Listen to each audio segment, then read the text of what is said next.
The International Monetary Fund says discussions will commence with Sri Lanka. Russia warns gas supplies to Europe will be stopped if payments are not made in rubles.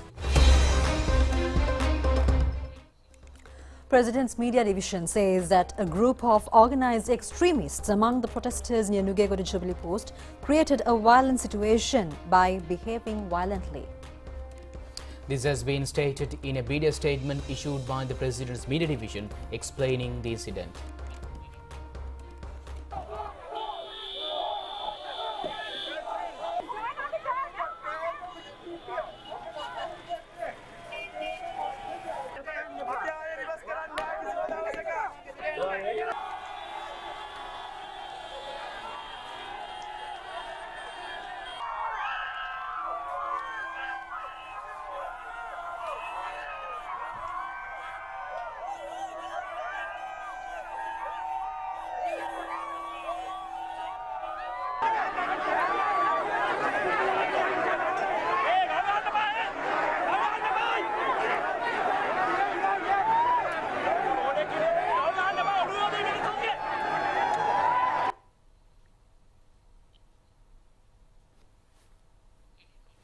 The statement issued by the President's media division has said that the group with steel rods, knives and clubs instigated the protesters and sent them towards the President's house at Pangiriwata and created a violent situation. Most of them has been arrested and it has been confirmed that the majority of them are organized extremists. The statement said that have directed the protest along that us create an Arabic Spring in the country.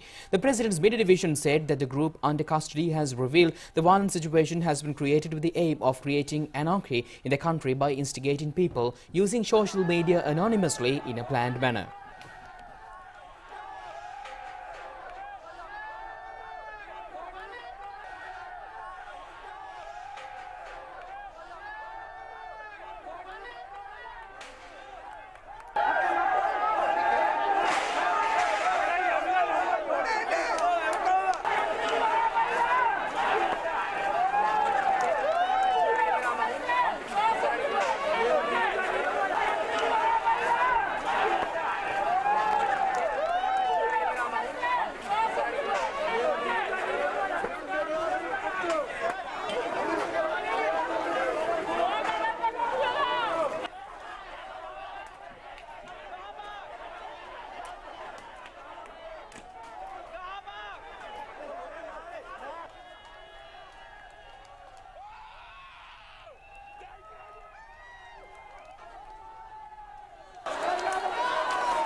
Police said that investigations have been launched to find out how the peaceful protest, which commenced about 7 p.m. yesterday, became violent. Meanwhile, it is reported opposition political party activists and NGO representatives have taken part in this protest. The CID and several other authorities are conducting investigations into this incident. 5 police officers assaulted by the protesters have been hospitalized. The police said that 54 persons, including a woman, have been arrested. During the protest, a police bus, a jeep, a police three-wheeler, 2 motorcycles and army bus have been set on fire. Police said many private properties have also been damaged.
After a while, a group came with swords and knives, two came with guns, all of them went inside.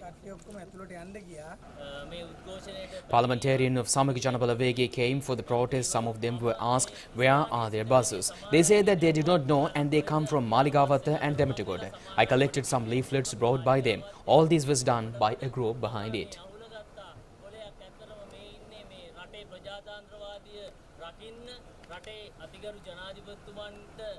මරණීය තර්ජනය එල්ල කරන්න මේ ස්ථානයට පැමිණි කණ්ඩායම් අතර මේ තිබිච්ච පත්‍රිකාවක් මම අවුලගත්තේ මේක ඇත්තටම අපිට සී වෙනවා අපි ඉච්ච කාලේ ඉඳලා බැලුවම 88 89 බස් ගිනි තියලා රට විනාශ කරලා මිනිස්සුන්ගේ දේපල විනාශ කරලා ඒ වගේ කලාකාරී ලෙස ඇසිරුනේ මේ සියලු දේ කරේ මේක පිටිපස්සේ ඉන්න කණ්ඩායම.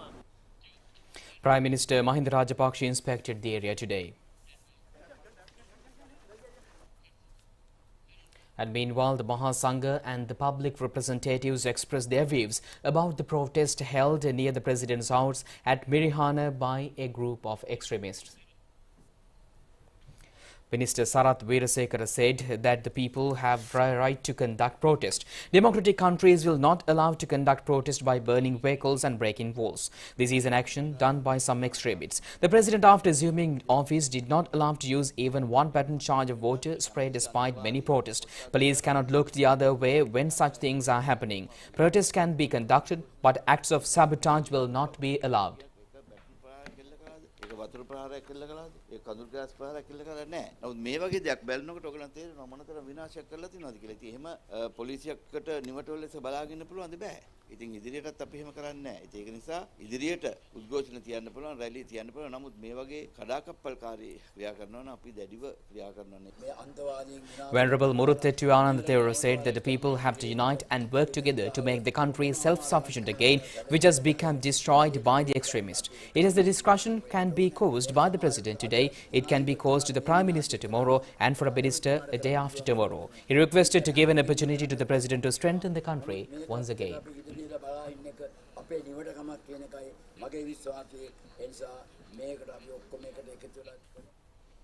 And police media spokesman senior DIG Ajit Rohana said that 53 persons, including a woman, were taken into custody in connection with the unrest in Mirihana, Nugegoda last night. And he said that the CID Colombo Crimes Division and the Western Province South Crimes Division are conducting investigations into the incident. Police media spokesman senior DIG Ajit Rohana said that a group of nearly 200 people were engaged in a peaceful protest from 6 p.m. at Nugegoda Mirihana Jubilee Post area.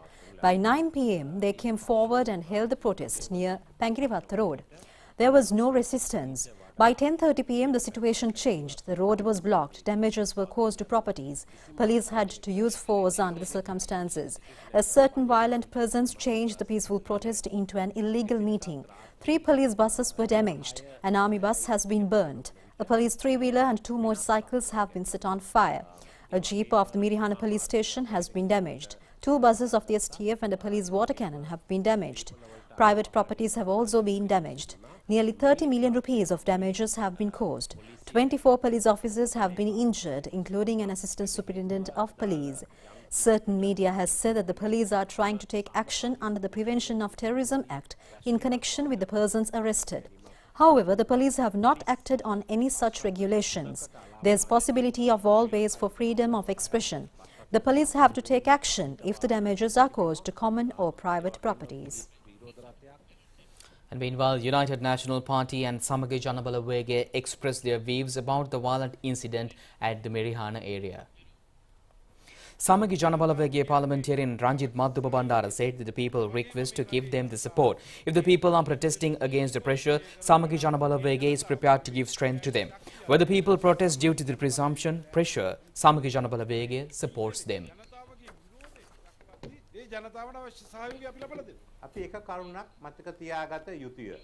United National Party parliamentarian Ranil Wickremesinghe said that no person should be harmed in a peaceful protest. Violence should not be allowed. The people have a right to express their position peacefully and freely. Political parties should not take part in protest by the people. And meanwhile, Minister ChannelEye Rupavahini says that the political extremists are behind the Mirihana violent incident. He mentioned this during a media briefing at the President's Media Centre today. Minister Dilum Amunugama said that there were more people at the protest held in front of the Presidential Secretariat. Action was not taken when the vehicles and properties were damaged. There is a method to prevent if the last barricade is broken near the President's house. The officers acted accordingly. කෙරුවේ නැහැ police ජීපුත් ගිනි තිබ්බා motor සයිකලුත් ගිනි තිබ්බා army truck එකකුත් ගිනි තියලා තියෙනවා පොලිස් බස් එකකුත් ගිනි තියලා තියෙනවා කිසිම දෙයක් කෙරුවේ නැහැ නමුත් අවසාන බැරියර් එක පසු කෙරුවොත් ඒක ක්‍රියාත්මක කරන ක්‍රමවේදයක් තියෙනවා යනුව තමයි ක්‍රියාත්මක වෙලා තියෙන්නේ Minister Prasanna Ranatunga said that they have received reports about the actions of persons in national lists about the political party secretaries. There is why such an environment was created at the place. Certain political parties and groups were to create another crisis in the country through such activities. The President acted with maximum restraint on this occasion. The protest, which commenced silently, became a struggle later due to the direction of certain groups. The President was inside his residence at that time. කාලේ 88 89 කාලේ කොහොමද සිද්ධ වුනේ කියලා. ජනාධිපතිතුමා පුදුම විසිලිවන්තව මේ කටයුතු කරා. සාමාන්‍ය උද්ඝෝෂකයන් නිහඬ උද්ඝෝෂණයක් කරන්නනේ මේක පටන් ගත්තේ. එතකොට ඒක කතා පටන් ගත්තේ ජුබිලි කණුවේ ඉඳන් පටන් අරගෙන සමකාමී ඇවිල්ලා යන්නේ. එතකොට එතින්ද මෙතනට ගෙනාවේ යම් කණ්ඩායම. බලන්න මේ Facebook වල හෙල්මට් දාගෙන කතා ඇයි ඒගොල්ලෝ මූණ අරගෙන කතා කරන්නේ? ඇයි මූණවල් වහගෙන කතා කරන්නේ? අහිංසක මිනිස්සුන්ගේ බිල්ලට දීලා ඒගොල්ලන් කවුරුවක්වත් මේකට අහුවෙන්නේ නැහැ. වේලාව සීමාව තුල ජනාධිපතිතුමාගේ නිවස තුල තමයි හිටියේ. ඒ රජයට විරුද්ධව Minister ChannelEye Rupavahini said that there are groups who conduct protests fairly against activities of the government. There is no problem regarding that. The President has opened his residence for his protest. There are methods to conduct decent democratic protest, and this can be a political extremist action. The government has a responsibility about the security of the people. Sri Lanka Podujana Perabuna says that there is a Samaki Janabalawege and other conspirations behind this violent incident near the President Gotabaya Rajapaksa's residence at Mirihana. This was revealed during a media briefing today at the party headquarters. Minister S.B. Disanayake said that it is clear that Samagi Janabalawege was behind the incident. It is the Thalawakale organizer of Sajith Premadasa who organized, directed and protested against Mrs. Shiranthi Rajapaksa in Nuwara today. Do not think the silence and patience of the President are weaknesses.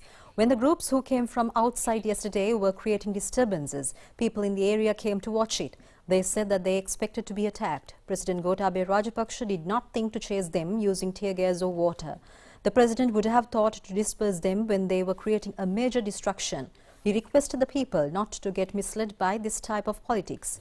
They are preparing to do such an activity on the 3rd, when the country is entering into a resurgence. Problems related to diesel, petrol, gas and electricity will be sorted out in about another 3 to 4 days. This is not a difficult challenge to the government.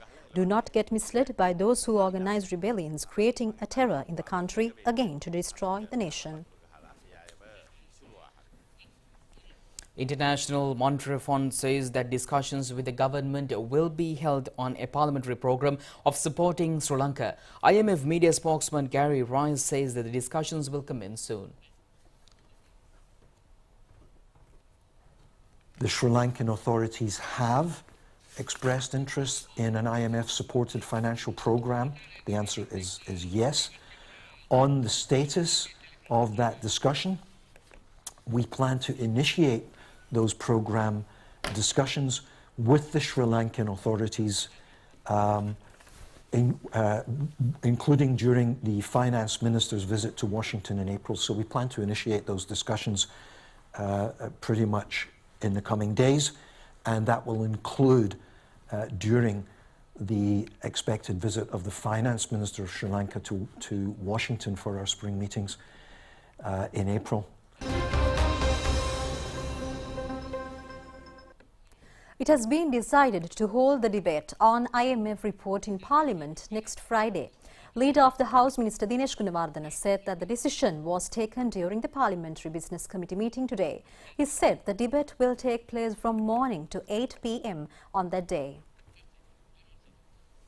And another diesel ship is scheduled to arrive in the country tonight, and Petroleum Corporation says the distributions of fuel from the ship can be done methodically by Sunday.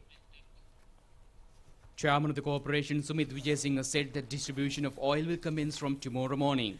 Sufficient stock of fuel have been distributed to the filling stations during the past few days. He said that gathering stocks unnecessarily has been one of the main reasons for the fuel crisis. Litrogas company says that domestic gas prices have not been increased. The company has requested the public to inform them about the traders who hide the stocks and about the traders who sell for higher prices through the telephone number 1311. If not, complaints can be made to the Consumer Affairs Authority or police. More than 100,000 gas cylinders have been released to the market today as well. Public Utilities Commission has given permission for a power cut of 8.5 hours tomorrow. Accordingly, the power cut, which will commence at 8 a.m. tomorrow, will take place until 12 midnight under several stages. Power will be disconnected for 4 hours from 8 a.m. to 12 noon in A, B, C, D, E, F, P, Q, R and S zones tomorrow. There will be power cuts in those areas again from 4 p.m. to 7 p.m. and 9 p.m. to 10:30 p.m. A power cut will be imposed in G, H, I, J, K, L, T, U, V and W zones from 12 noon to 4 p.m., 6 p.m. to 9 p.m. and from 10:30 p.m. to 12 midnight. Disconnection of power in P, Q, R and S zones will take place from 8 a.m. to 12 noon, 4 p.m. to 7 p.m. and 9 p.m. to 10:30 p.m.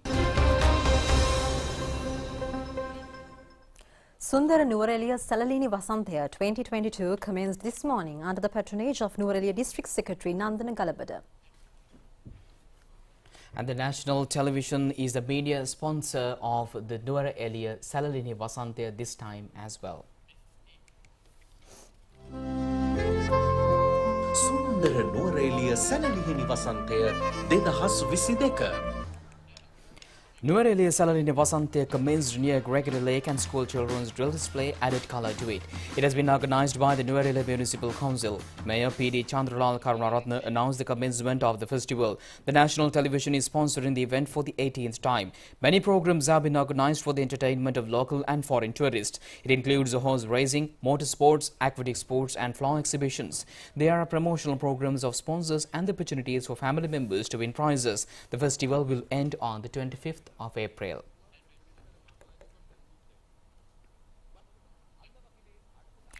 The Deputy Director General of Health Services, Dr. Hemantha Herath, says that the power cut or the fuel crisis do not have any impact on storing vaccines or the vaccination program.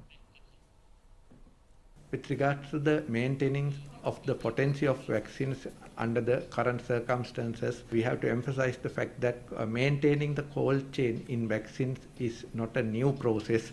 This has been carried out by the health workers for the past many decades, and all standard operating procedures are in place where what they are supposed to do in case of power failure, and all the relevant required infrastructure is available. What we can tell is at this moment there is no risk of damaging or deteriorating the conditions of the potency of vaccines under the current circumstances, and the system has taken all the possible measures to ensure that there will be no adverse effect as a result of current power failure as well as due to fuel shortage. With regards to the protest and other kind of activities that is happening in Sri Lanka, I would like to express our full respect to their right to protest and carry out express their concerns as citizens of the country. However, even in everyone knows that excessive gathering of people become conducive of spreading the disease, the COVID-19 disease. And as a result, 1 week or so after such incidents, there can be a rise of cases, COVID-19 patients following such incidents. Therefore, we have to emphasize and request all citizens of this country to act in a responsible manner so that you are not contributing to the spread of the disease, which will be detrimental both to the community as well as to yourself. Bangladesh has outperformed many other countries in the region in terms of per capita income, which has attracted the attention of regional economic powers. And it has remembered its assurance of supporting anyone in need, especially in the South Asian region. And on the sidelines of the BIMSTEC summit, visiting Bangladeshi Foreign Minister Ak Abdul Mohammed has a discussion with Rupavahini and revealed secrets behind his country's recent success. So you mentioned about the economy of Bangladesh, and we saw that even after the COVID-19 pandemic, Bangladesh economy bounced back and performed really well. So what can you say, what's the secret behind that? Yes, one is great secret is because our Prime Minister, Sheikh Hasina, made a compromise. It's about living and also life and living. So what she did, first is she allowed most of the operations to continue, even under COVID, but we maintained healthcare, all the formalities. So we closed down, locked down only for a short period of time, not very long period of time. And that could be one reason why, and every operations were moving in, continuing. Another thing she did, she announced a very big stimulus package, largest stimulus package in whole of South Asia. And she said, for example, in our ready-made garment industry is our #1 export item. But when the Western countries, they canceled around $3.2 billion worth of our garment export because of they didn't have the market during the COVID. So we had a difficult time. But at the same time, our garment factory is mostly privately owned. So those guys wanted to terminate the employees. Our Prime Minister said, don't terminate them. Instead, she provided a stimulus package of 500,000, taka, so that they can pay their wages. So even under the COVID, they will continuously work. And of course, many garment industry moved to other areas and very efficiently, and I must say they were very dynamic. So this is one reason why. At the time our export fell down, but after the COVID, it shoot up. Now it is around 41% more than it used to be 1 year ago. So these stimulus packages, the other beauty of our government is, when we provide the stimulus package, what she did, we sent the money directly to the needy, those who will use. So there was no middleman. There was no gaps in that. We did it with this new technology. Through cell phone, we send the money to the deserving people. When the people got the money in their hands, they continually started buying their products. So there has been effective demand in the country. So production continued. I think these are the lessons we learned from Bangladesh, government initiative. And that kept our economy going. And, we did pretty well. Even under COVID, many countries had negative GDP growth rate. But in our case, this year, it was 6.94%. It is to our own surprise, because we thought it would be around 5 point something. But it is 6.94%, amazing. Of course, 3 years ago, our GDP growth rate was 8.15%, one of the highest in the world. And in your more local stories, steps have been taken to release paddy stocks purchased by the Paddy Marketing Board during 2021-2022 Maha season to the Sathosa and cooperative societies to convert those into rice. The aim is to prevent rice increase of the rice market during the forthcoming festive season.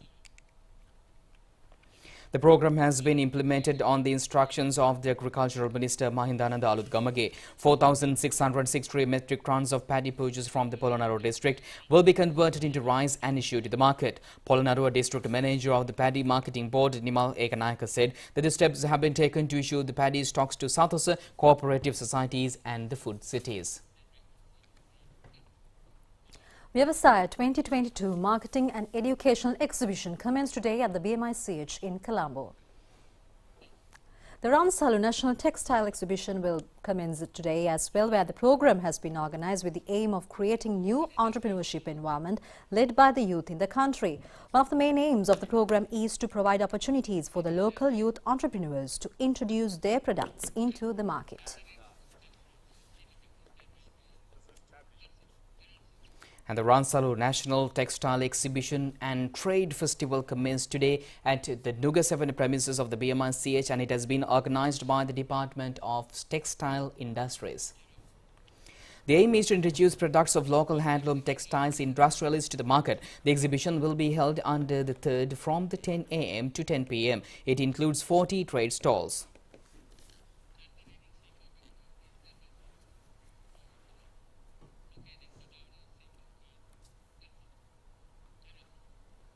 The funeral of former Minister Athawuda Seneviratne is scheduled to be held tomorrow at 3 p.m. at the Boralla Cemetery. He was 91 years old at the time of his demise. His remains are kept at the residence number 20 at Athurugeriya Millennium City Housing Complex. He is a father of 5 children. Prime Minister Mahinda Rajapaksa has issued a condolence message in connection with the passing away of former Minister Athawuda Seneviratne. The Prime Minister has said that the former Minister Seneviratne played a leading role in changing parliament dress of the members connected to the colonial traditions, and the trouser and the bush shirt worn by parliamentarians is a result of his struggles. He rendered a significant service to the working people and the Minister of Labour and Manpower. The Prime Minister condolence message has said that he was a special character who displayed a role of people-friendly politician. Stay tuned for international news after this break.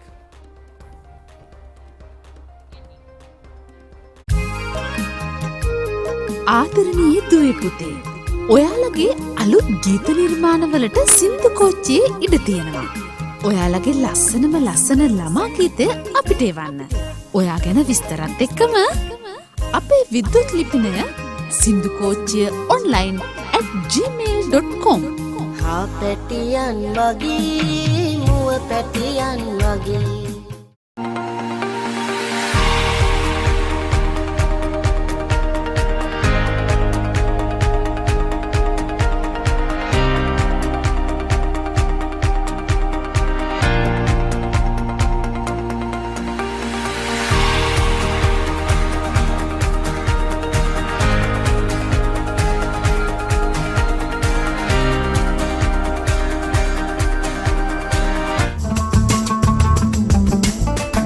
சாளரம் புதிய காற்றுக்காக சனிக்கிழமைகளில் காலை 8:30.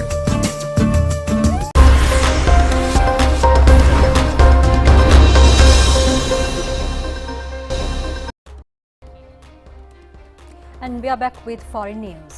The Russian invasion. This has triggered the Europe's largest refugee crisis since the World War II. Nearly 4 million Ukrainians have already left their country. Whereas we do have latest updates on the Russian and Ukrainian talks as well, where Russia has told unfriendly foreign countries that they must start paying for gas in rubles or it will cut supplies. Vladimir Putin has signed a decree stating buyers must open ruble accounts in Russian banks from today. Nobody sells us anything for free, and we are not going to do charity either. That his existing contracts will be stopped, the Russian president said. Putin's demand is being seen as an attempt to boost the ruble, which has been hit by Western sanctions. His decree means foreign buyers of Russian gas would have to open an account at Russia's Gazprom bank and transfer euros or US dollars into it. Gazprom bank would then convert these into rubles, which will then be used to make the payment for gas. That suggests there may not be an immediate threat to supplies. Putin said the switch to rubles was meant to strengthen Russia's sovereignty, and it would stick to its obligations on all contracts if Western nations obliged. Since Russia invaded Ukraine, Western nations have issued economic and trading sanctions on Russia, but the European Union has not placed bans on oil or gas, unlike the US and Canada, as its member nations rely heavily on it. Moving with more international stories, Shanghai has been plunged into an extended lockdown, and some residents face another 10 days of isolation in their homes as China's strict zero-COVID policy threatens to derail the country's economy. The eastern half of China's biggest city had been due to emerge today from a 4-day lockdown aimed at crushing a persistent outbreak of the Omicron variant, but the extension was announced later yesterday night. A lockdown of the western half of the cities went ahead as planned today morning, leaving a majority of the city's 26 million still people in lockdown. The latest sign that China's financial powerhouse is struggling to eliminate the outbreak.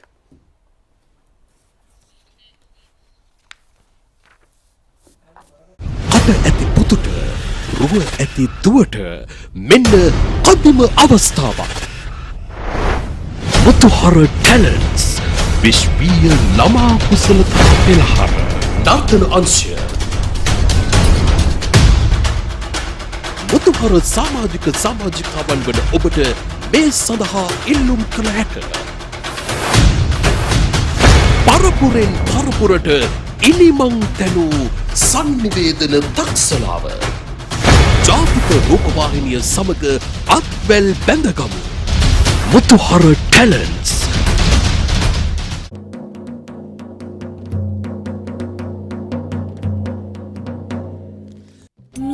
ඔයා දන්නවද? මොකක්ද? අපිටත් අවුරුදු ඇවිල්ලා. අවුරුදු ඇවිල්ලා?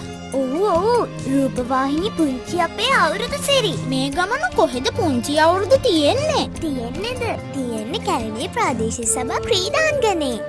හානේ අපි හැමෝටම එහෙනම් යන්න පුළුවන්. ඔව් අපි හැමෝටම විනෝද වෙන්න පුළුවන්.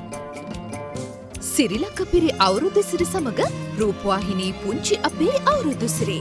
පලින් බරවෙන බක්මාසේ 10 වැනි දින උදේ 7 සිට කැලණිය ප්‍රාදේශීය සභා ක්‍රීඩාංගණ භූමියේදී පුංචි දරුවනේ ඔබත් එන්න විනෝද වෙන්න. සිරිලක පිරි අවුරුදු සිරි රූපවාහිනී පුංචි අපේ අවුරුදු සිරි.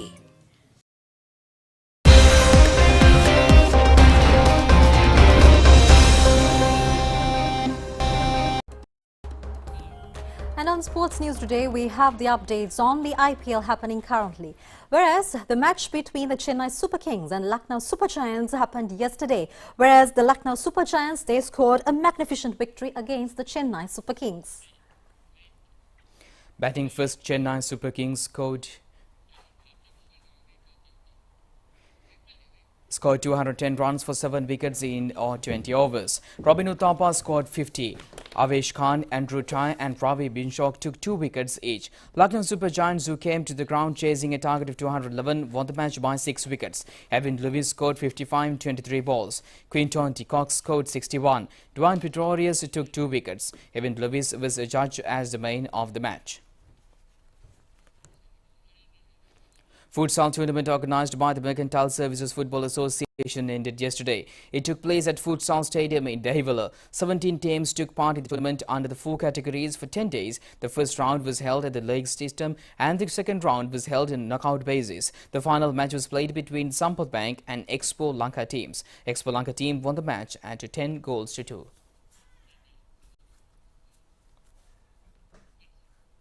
And that's all the news we have for you tonight. Join us tomorrow at the same time. Good night. Good night.